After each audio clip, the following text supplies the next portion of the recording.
Hello guys, for today's video, tuturuan ko kayo ng video paano maging 500,000 ang limit nyo sa GCash. From 100,000 to magiging 500,000 siya, okay? So paano ba gawin? Anong mga gagawin para maging 500,000 na? So open natin GCash natin.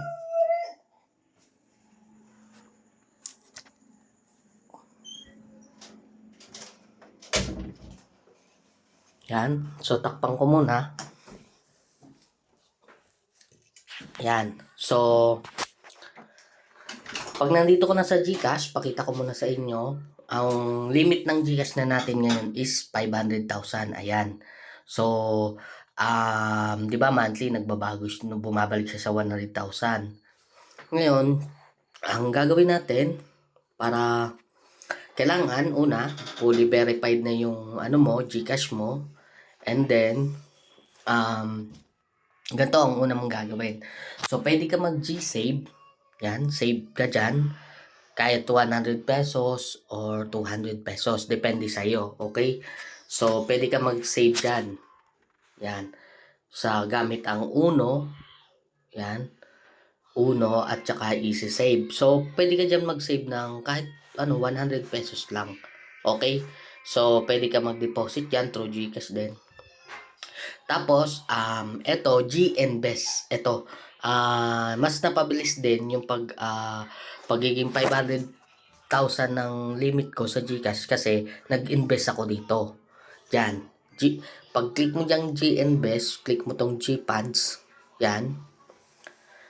Pag na-click mo na yan, pwede ka mag-invest dyan. Ayan, meron akong pera.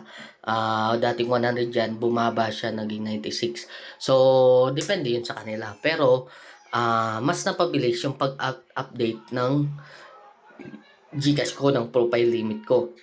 So, naging 500,000 agad siya nung nag-invest ako dyan ng 100 pesos. Ayan. So, ayan, pwedeng buy, pwedeng sell. Ayan. Yun lang ang kailangan mong gawin, guys.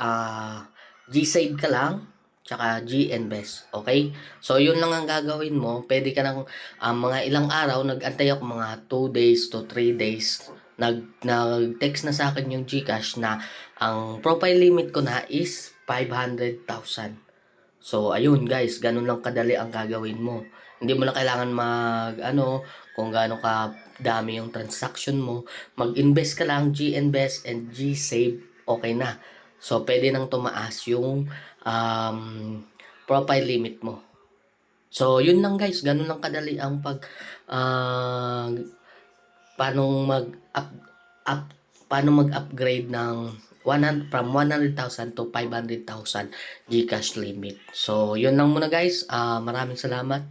Thank you.